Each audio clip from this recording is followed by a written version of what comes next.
بسم اللہ الرحمن الرحیم۔ تمام دیکھنے اور سننے والوں کو السلام علیکم۔ میں امید کرتا ہوں کہ آپ سب دوست خیریت سے ہوں گے۔ ناظرین گرامی، مجھ جیسی اس ناچیز کو رب نواز خان کہا جاتا ہے اور آپ دیکھ رہے ہیں Urdu story teller YouTube channel. ناظرین گرامی، حضرت آدم علیہ السلام اور ہم حوا کو جنت سے نکالنے کے بارے میں بہت سی کہانیاں موجود ہیں، لیکن ہمیں چاہیے کہ ہم صرف ان روایات پر یقین کریں جو کہ قرآن و حدیث کی روشنی میں بیان کی گئی ہوں۔ دوستو، سوشل میڈیا پر ایسی کہانیاں بیان کی جاتی ہیں جن کا حقیقت سے کوئی تعلق نہیں ہوتا۔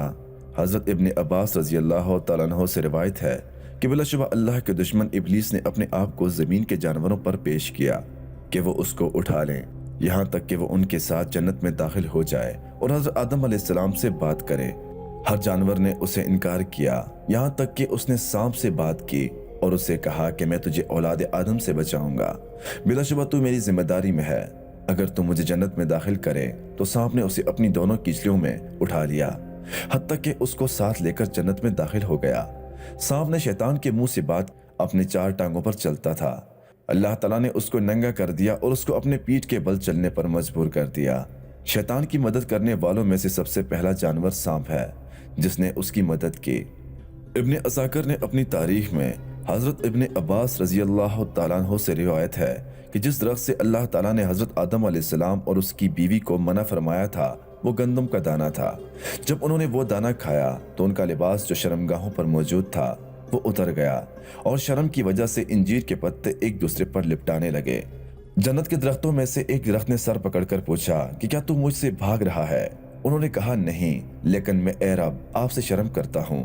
اللہ تعالیٰ نے فرمایا کہ میں نے تجھے جنت عطا کی تھی اور اس درخت کے علاوہ سب درخت حلال نہیں کیے تھے۔ آدم علیہ السلام نے کہا اے میرے رب کیوں نہیں، لیکن تیری عزت کی قسم میں نے گمان نہیں کیا اس بات کا کوئی شخص آپ کی ذات کے ساتھ چھوٹی قسم کھائے۔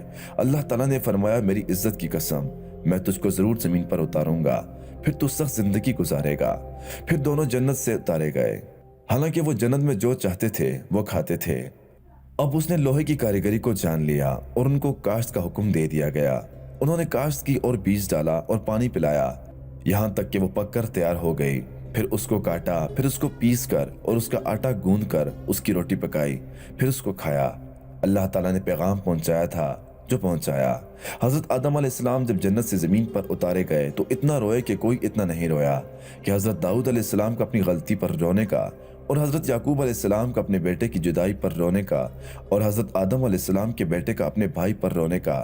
جب اس نے اس کو قتل کیا، زمین والوں کے رونے کو ایک ترازو پر رکھا جائے اور دوسری طرف حضرت آدم علیہ السلام کے رونے کو رکھا جائے تو تب بھی حضرت آدم علیہ السلام کے رونے کے برابر نہیں رکھا جا سکتا۔ محترم عزیز دوستو، یہ تھی ہماری آج کی ویڈیو۔ ہمیں امید کرتا ہوں کہ آپ کو آج کی ہماری یہ چھوٹی سی ویڈیو پسند آئی ہوگی۔ مزید ایسی سبق آموز ویڈیوز دیکھنے، سننے اور جاننے کے لیے ہمارے اور آپ کے اپنے YouTube channel Urdu story teller کو سبسکرائب کرتے ہوئے ساتھ موجود گھنٹی کے بٹن کو ضرور دبائیے گا تاکہ مزید آنے والی ویڈیوز کی نوٹیفیکیشن آپ کو ملتی رہیں۔